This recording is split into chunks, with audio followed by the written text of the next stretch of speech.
আচ্ছা গাইস, তাহলে আসুন আপনাদের অলমোস্ট পারফেক্ট একটা ফোনের সাথে পরিচয় করে দেই। এটা হলো Motorola Edge 50 আর Motorola যে শুরু করছে ভাই, মনে হচ্ছে যেন 15 দিন পর পর একটা করে ফোন লঞ্চ করে ফেলছে। এই ফোনটি Edge সিরিজের চতুর্থ ফোন। এর আগে Edge 50 Pro, Fusion এবং Ultra লঞ্চ করেছিল। আমরা দেখেছিও ফোনগুলো আসলে কতটা সুন্দর ছিল। আর এই ফোনটি মূলত Fusion এবং Pro এর মাঝামাঝি অবস্থান করবে।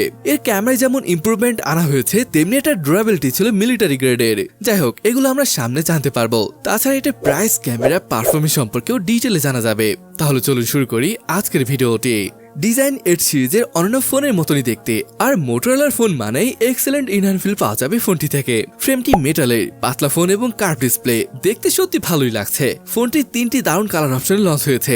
এটা জঙ্গল গ্রিন, এরপর কলা গ্রে এবং পিস ফাজ। ফোনটির ওয়েট 180 গ্রামের কিছুটা বেশি। সাধারণত মোটরোলার ফোনগুলো এমনই হালকা হয়। পোর্টস এবং বাটনে যদি বলি, এখানে রয়েছে speaker grill, USB type C port, microphone এবং সিম কার্ড ট্রে।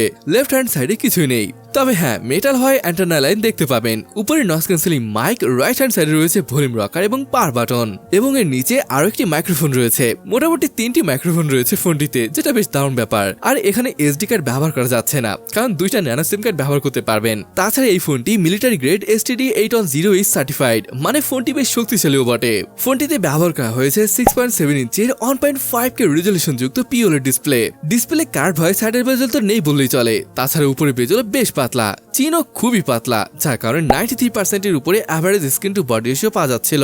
এটি বেশ ব্রাইট, 1600 নিচে পিক ব্রাইটনেস রয়েছে, এক্সেলেন্ট কোয়ালিটির ডিসপ্লে, যার মানে হলো মাল্টিমিডিয়ার জন্য পারফেক্ট একটা ফোন হতে যাচ্ছে। এছাড়া সাথে স্টিরিও স্পিকার থাকায় সাউন্ড কোয়ালিটিও ভালো পাওয়া যাবে। ডিসপ্লেটিতে রয়েছে 120 hertz fast refresh rate. Overall ডিসপ্লেটি আমার কাছে বেশ ভালোই লাগছে। অলরাইট, চলুন এবার আমরা Motorola Edge 50 এর স্পেসিফিকেশনে কথা বলি। এখানে ব্যবহার করা হয়েছে স্ন্যাপড্রাগন 7 Gen 1। আসলে প্রসেসরটা যে খারাপ এমনটা নয়, আমি বলবো এভারেজ সাইজের একটি চিপ, যার আন্তর্জাতিক স্কোর 7 লাখের কাছাকাছি আসে। হ্যাঁ, এটি যে প্রাইসে লঞ্চ হয়েছে, অন্যান্য ব্র্যান্ড হয়তো 7.5 লাখের উপরে আন্তর্জাতিক স্কোর আসে। তবে Motorola হয়তো চাচ্ছে সব দিক দিয়ে ভালো কিছু দেওয়ার, তাই হয়তো এখানে কিছুটা কমতি মনে হতে পারে। একটি মাত্র স্টোরেজ ভ্যারিয়েন্ট রয়েছে, 8GB এবং স্টোরেজ 256GB, LPDDR4X RAM এবং স্টোরেজ টাইপ UFS 2.2। আর হ্যাঁ, যেমনটা বললাম, আন্তর্জাতিক স্কোর 7 লাখের মতো আসে। 60 FPS এ গেমিং আপনি আরামসে খেলতে পারবেন। জেনশিন ইম্প্যাক্ট অ্যাভারেজ 40 FPS পাওয়া যাচ্ছিল। মোট কথা, সাধারণ কাজগুলোর সাথে সাথে গেমিংও বেশ ভালোভাবে করা যাবে। এত পাতলা একটি ফোন হওয়া সত্ত্বেও এখানে 5000 মিলিঅ্যাম্পিয়ারের বেশ বড় একটি ব্যাটারি ব্যবহার করা হয়েছে। সাথে রয়েছে 68 ওয়াটের চার্জিং। তবে মজার ব্যাপার হলো 50 ওয়াটের ওয়্যারলেস চার্জিং এ সাপোর্ট করে।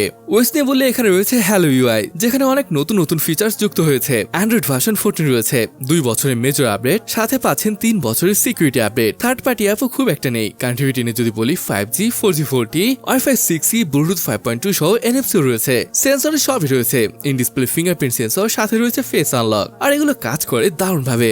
মোটরোলার ক্যামেরায় আসলেই ইমপ্রুভমেন্ট আনা হয়েছে, যেই ব্যাপারটা সত্যি ভালো লাগছে। এর ক্যামেরা সেটআপ দেখলেই বুঝতে পারবেন। মেইন ক্যামেরাটি 50 মেগাপিক্সেলের Sony LYT700C, সেকেন্ড ক্যামেরাটি 10 মেগাপিক্সেলের 3x টেলিফটো এবং থার্ড সেন্সরটি 13 মেগাপিক্সেলের আলট্রা ওয়াইড। মেইন এবং টেলিফটো সেন্সর দুইটাতেই ওয়াইস এর সাপোর্ট পেয়ে যাচ্ছে।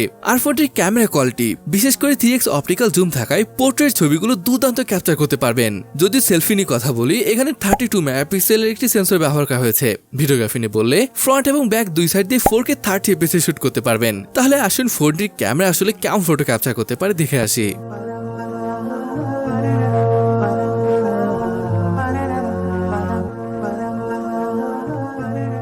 ফোনটির প্রাইস ইন্ডিয়ান রুপিতে 28,000 রুপি পড়বে, যেটাকে টাকায় কনভার্ট করলে দাঁড়াচ্ছে 39,000 টাকা। সব দিক দিয়ে যদি দেখেন, আমি বলবো এটা এক অলরাউন্ড ফোন।